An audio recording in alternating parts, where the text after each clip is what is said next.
MLB 아시아와치입니다.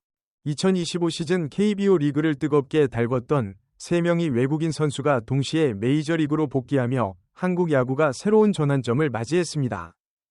한화 이글스의 MVP 코디 폰세는 토론토 블루제이스와 3년 3.000만 달러 계약을, 함께 원투펀치를 이뤘던 라이언 와이스는 휴스턴 애스트로스와 최대 2년 1.000만 달러 계약을, SSG 랜더스의 드류 앤더슨은 디트로이트 타이거스와 1년 700만 달러 계약을 체결했습니다.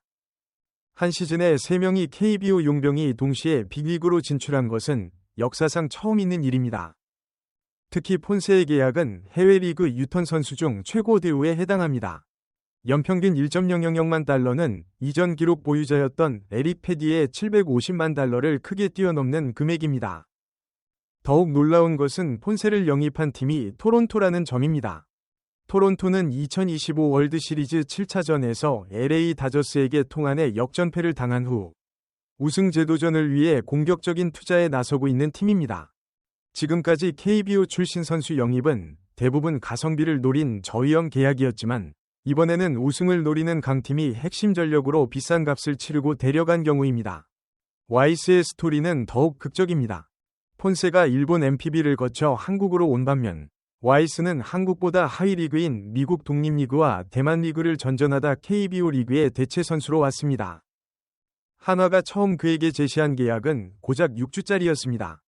아무도 주목하지 않았던 선수가 강렬한 인상을 남기며 재계약에 성공했고 1년 반 만에 빅리그 복귀라는 신데렐라 스토리를 완성했습니다. 1년 260만 달러 보장에 최대 2년 1.000만 달러는 폰세와 비교하면 작아 보이지만 한국에 오기 전 그의 행보를 고려하면 실로 놀라운 성공입니다. 앤더슨의 계약도 의미가 큽니다.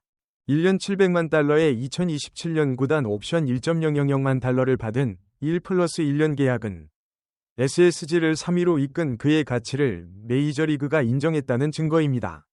디트로이트는 젊은 유망주들과 함께 포스트 시즌을 경험했고 2026 시즌 도약을 위해 검증된 베테랑 선발 투수가 필요했습니다. 이런 대규모 유턴 러시는 하루아침에 만들어진 것이 아닙니다. 그 시작에는 에릭 테임즈가 있었습니다. 테임즈가 2014년 NC 다이노스에 입단했을 때 많은 사람들을 놀라게 한 것은 메이저리그 180경기 출전 경력이 아니라 만 27세라는 젊은 나이였습니다. 그 전까지 한국에 오는 선수들은 크게 두 부류였습니다. 메이저리그 경력이 없는 어린 신예이거나 경력은 있지만 30대 중후반으로 쇠퇴기에 접어든 선수들이었습니다. 1991년 아메리칸 리그 타격왕 훌리우 프랑코는 일본을 거쳐 2000년 삼성에 입단했을 때 41세였습니다. 2024년 야마모토 요시노부가 달성하기 전까지 LA 다저스 투수로는 포스트 시즌 완투승을 거둔 마지막 선수였던 호세 리마는 35세의 기아에 입단했고 메이저리그 134 홈런 타자 호세 바에르가는 32세에 삼성 유니폼을 입었습니다. 이들은 모두 전성기가 지난 후 마지막 도전으로 한국을 선택한 케이스였습니다. 테임즈는 달랐습니다. 그는 2015년 KBO 리그 최초로 40홈런 40도루를 달성하며 리그 생태계를 완전히 뒤흔들었습니다. 3시즌 동안 압도적인 활약을 펼친 그는 밀워키 브루어스와 3년 1.600만 달러 계약을 맺었습니다.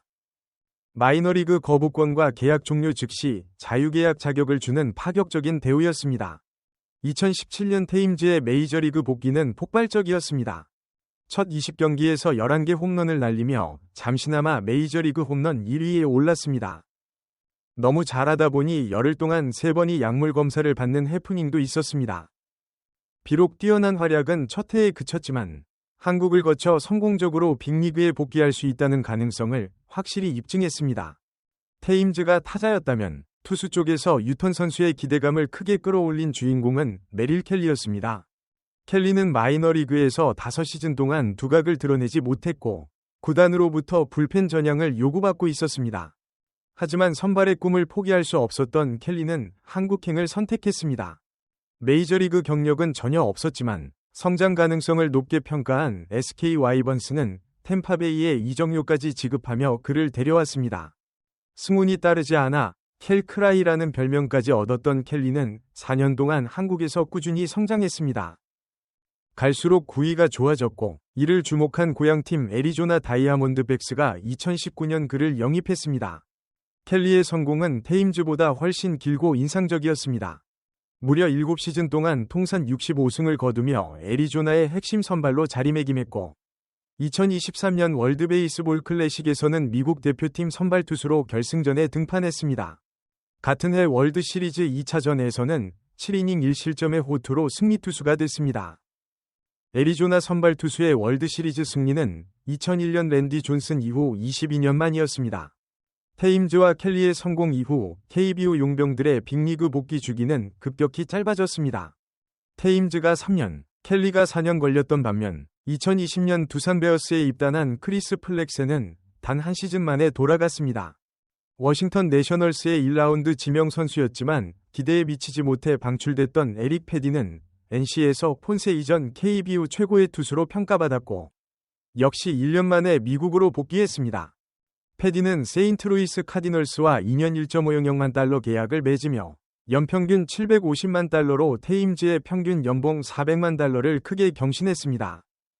한국 야구가 기회의 땅이 되면서 긍정적인 변화도 있습니다.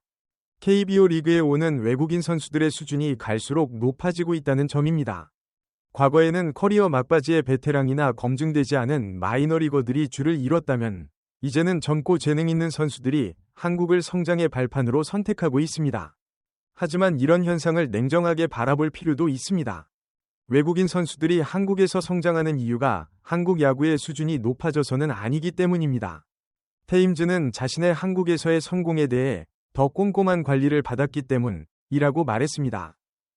미국에서는 수많은 선수 중 하나로 취급받았지만 핵심 자원이 된 한국에서는 귀한 대접을 받으며 스스로 성장할 수 있었다는 것입니다.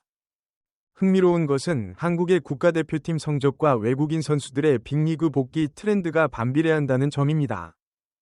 한국은 2006년 1회 월드베이스볼 클래식에서 4강, 2009년 2회 대회는 준우승을 차지했습니다.